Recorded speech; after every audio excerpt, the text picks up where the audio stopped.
What happens when an entire intelligence apparatus learns to trust what it has been trained to hear? In the tense weeks before the offensive, Damascus listened to a pattern of transmissions that confirmed every fear and every assumption its commanders had rehearsed for years.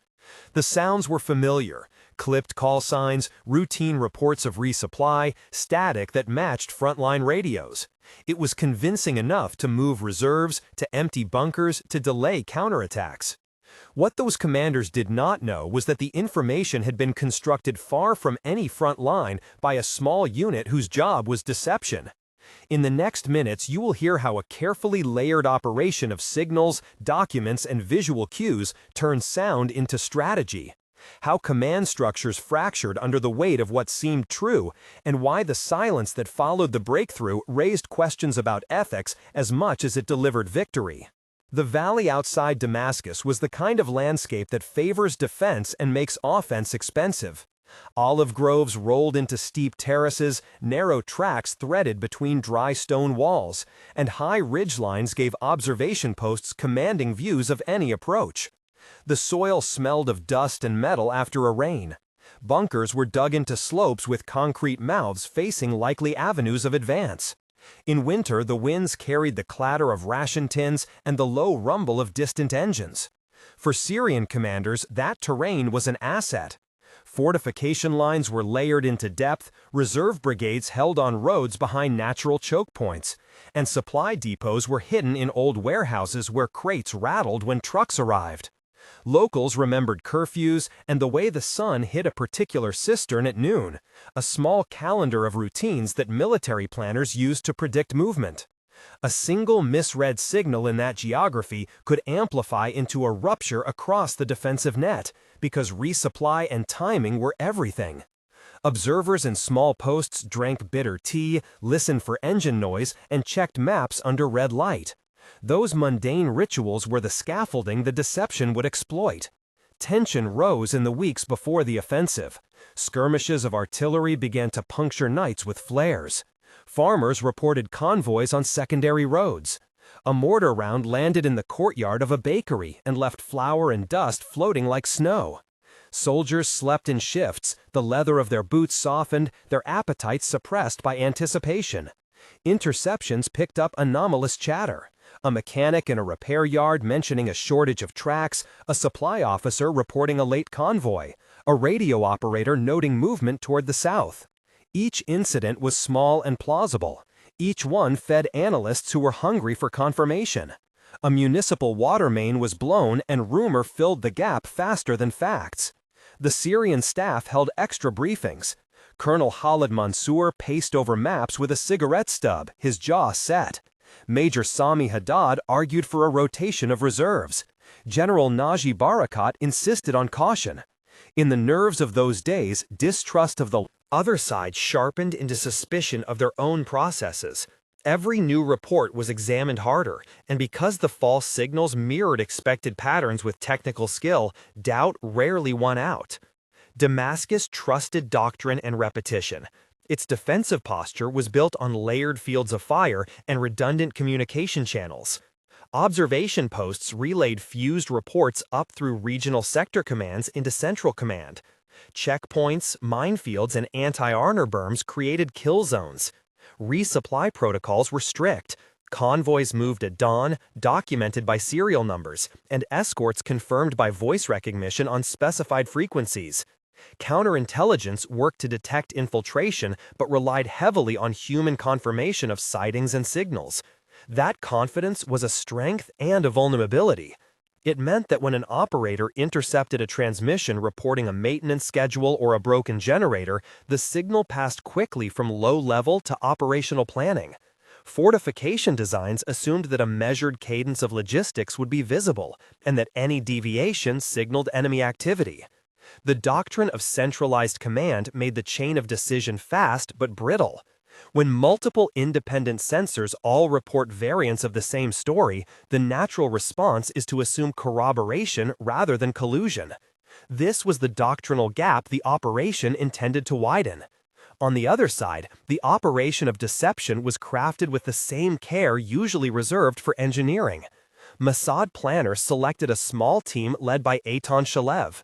He recruited a cryptography expert, Dr. Harel Weiss, a field operator, Avi Stern, who could mimic radios, an analyst named Rina Abramov, who understood Syrian dialects and slang, and a logistics liaison, Yossi Kaplan. They set up a nondescript facility in a warehouse that smelled of oil and solder. Technical work involved more than fake voices. Engineers reconstructed the noise floor of frontline radios so that transmissions carried the right static and timing. They studied the spectrum usage of Syrian units, how commanders used call signs at certain hours, and how maintenance reports were phrased. They planted errors that Syrian analysts would consider credible, like known serial numbers or a habitual slip of an officer. They coordinated mock convoys and planted visual evidence in fields. The operation used encryption mimicry rather than breaking codes. What mattered was plausibility, not perfection. The team rehearsed scripts until intonation matched expectation. It was meticulous, tactile work. Tapes were handled, microphones adjusted, paper edges rubbed to look old. They were, in essence, creating an alternate truth that smelled as real as dust and oil. Backstory of the operation leader is essential to understand the mindset behind the plan. Eitan grew up in a coastal town where his father worked in a shipyard and taught him to listen to the sea. In childhood, he learned patterns in sound and the patient art of waiting. He studied engineering and then joined intelligence, where his early assignment was to analyze enemy radio signatures. He developed an ear for the human breaths behind transmissions. In training, he faced the loss of a mentor in a failed operation and learned to weigh moral risk against operational gain. The loss became a quiet engine in his decision-making. He became obsessed with reducing casualties even if it meant blurring moral lines. In recent years, he had earned a reputation for creative approaches to bottlenecks in command and for working with military planners to turn signals into strategic surprises. That record made him both trusted and controversial in equal measure. Intelligence collection moved through several channels. Electronic signals were intercepted by listening stations and funneled into analysis cells. Human sources reported routine details from supply yards and bakeries. Imagery from drones and satellites added visual confirmation. There were vulnerabilities in every system. Syrian forces relied heavily on voice-authenticated transmissions and limited cryptography that favored speed over depth. That allowed operators who mimicked cadence and signature to slip plausible messages into monitored frequencies. Counterintelligence efforts were focused on penetration and double agents, not on subtle signal forgery. The operative team exploited this cognitive gap. They composed sample transmissions, including a technician complaining about a lack of spare parts, a captain noting a faulty generator, and a supply officer promising a delayed convoy. A fake message from a logistics cell noted serial numbers that matched real pallets. Those details passed verification checks since they fit prior knowledge. A few lines of dialogue were enough to seed reports, and once those reports slicked into the system, they gained momentum, much like a rumor among soldiers. The technical execution combined human craft, electronic manipulation, and on-the-ground staging. In a low-lit room, the operators ran through scripts. Dialogue played through speakers, recorded loops mimicked patrol rotations, and old radios were tuned to produce the precise grain of noise intelligence teams expected. On a nearby road, a set of trucks was seen at scheduled times, engines on, lights off, to reinforce the illusion of movement. Documents with forged maintenance stamps were found in a depot that was later reported in intercepted chatter. Here is the cadence of a planning scene as the team synchronized the elements. Itar spoke softly. Rina adjusted the script. Avi timed the playback. Yossi smoothed papers that had to look handled. Dr. Harel confirmed the frequency windows. Eitan: did the new audio sample match the field profile? Rina: the inflection in line 4 needs the colloquial drop we heard from Sector 12. Avi: I can re-record that take now and add the static pattern we analyzed. Yossi: the planted manifest shows the serials we discussed, but we need a courier to spot it. Eitan: get the courier in at dawn and keep the engine noise consistent with Convoy 3. Dr. Harel: I have aligned the spectrum to mimic the local repeater timing and mask the beacon. Rina: Once that plays through the listening stations, they will catalog it as routine. Avi. If they talk back, we will adapt in real time and keep the story coherent. The scene contains sound of rustling paper, the metallic click, the smell of solder and dim light on faces. That sensory texture was deliberate. The deception worked because it was not just audio matching technical specs, it was an ecosystem of believable cues.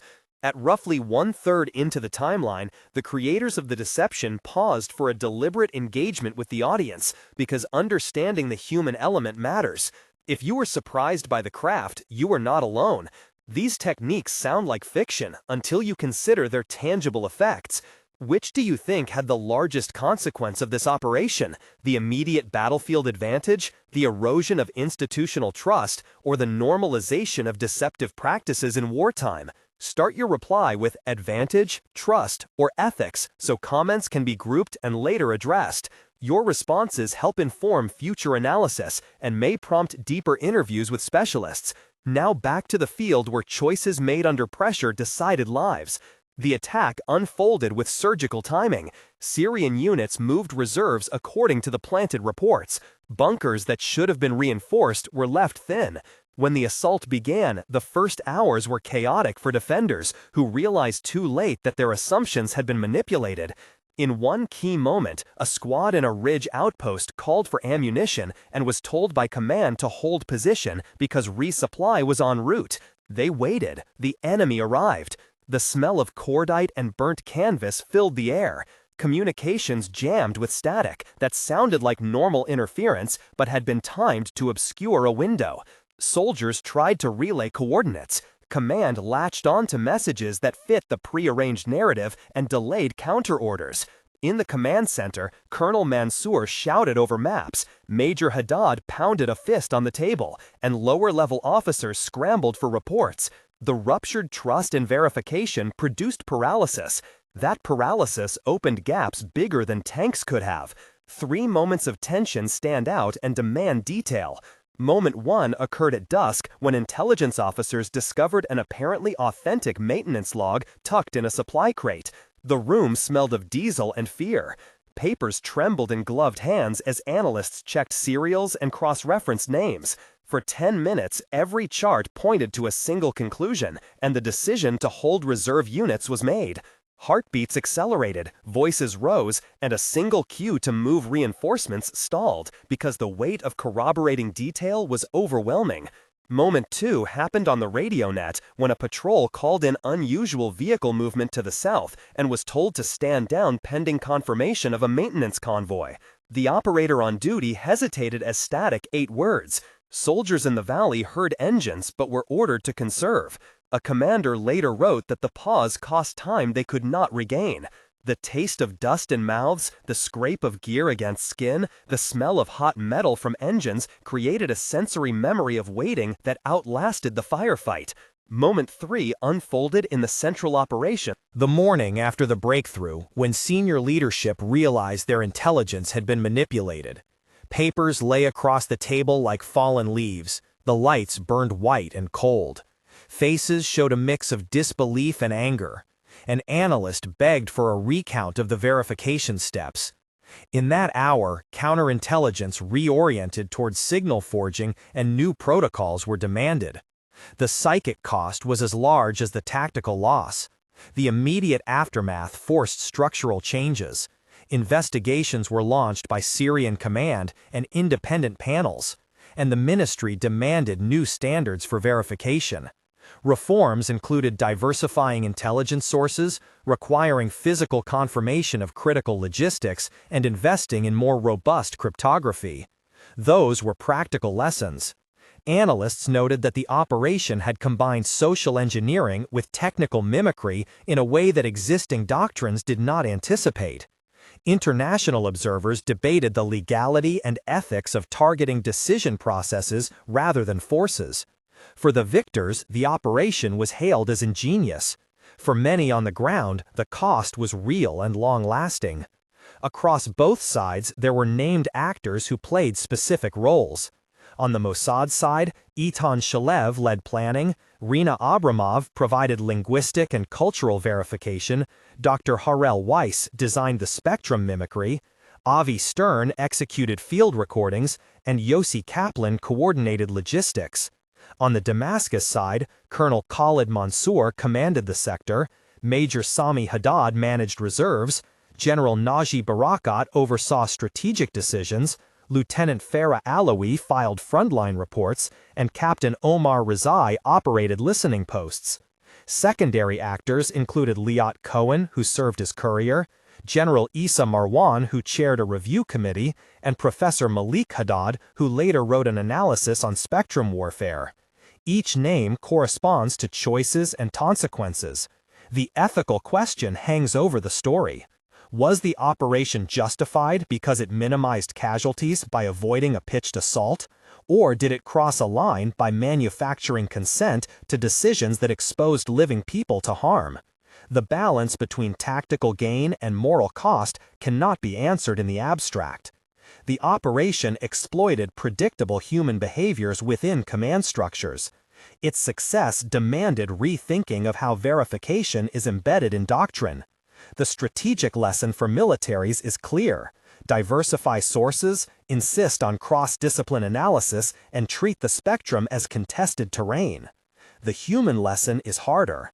Trust once broken is hard to restore, and the normalization of deceptive techniques can erode legitimacy over time. Conclusion draws together the emotional and the technical. Signals that were carefully staged turned into orders that reshaped a battlefield and sealed fates. The operation relied on transmissions, forged documents, planted visual cues, and expert analysis of human patterns. The strategic takeaway was immediate. Verification must be multidimensional, and counterintelligence must broaden its remit to include forging of signals as well as agent infiltration. The moral question remains: can a victory built on deception be reconciled with principles that value transparency and the protection of non-combatants? If you want to continue this conversation, subscribe and share your view below, and make sure. Advantage trust or ethics. 1 month later, the initial silence had shifted into investigation. Military inquiries in Damascus issued a report that called for new cryptography standards and a reorganization of intelligence analysis. Frontline units received training to physically verify resupply before altering defensive postures. Public messaging framed the losses as the result of systemic failures and blamed ambiguous technological gaps. In the streets, families lit candles for the soldiers who had been left waiting. Command ordered an audit of listening stations and introduced redundant authentication protocols. International partners offered technical assistance in spectrum analysis. For some civilians, suspicion hardened into resentment towards senior officers. 3 months out, reforms began to show effect. New hardware for secure transmission arrived, and teams were trained in cross-validation of human and electronic sources. Counterintelligence created a small unit focused on deception detection, composed of linguists, signal analysts, and former operators who understood mimicry. Academics hosted workshops on ethics in intelligence and produced papers that wrestled with the trade-offs between deception and harm reduction. On the ground, repair crews restored damaged supply lines, and some soldiers returned to duty after ceremonies that acknowledged confusion and loss. The political fallout settled into debate about oversight. The question of accountability became central in press coverage and among military families. 6 months later, the operational lessons had been absorbed into doctrine. Training manuals included chapters on spectrum as battlefield, on the risks of single-source confirmation, and on the need for layered verification. Counterintelligence evolved to see forging of transmissions as a likely threat and invested in tools that could detect anomalous noise signatures. Diplomatically, the episode influenced conversations about acceptable tactics in wartime. Technologically, there was a push for better cryptography in field radios and for authentication methods that could not be mimicked by studio-crafted transmissions. Human consequences endured. Communities mourned, veterans carried memories of confusion and delay, and a new generation of analysts studied the boundaries between craft and conscience. If this story leaves a lingering doubt, consider this final thought. In modern conflict, information is itself a weapon. That means that moral frameworks must be updated as fast as technologies evolve. The operation demonstrated technical brilliance and operational effectiveness. It also forced a conversation about the limits of permissible deception. For historians and practitioners, the task is to learn both from the method and from the harm it can cause. If you want more deep dives into operations like this, subscribe and join the discussion.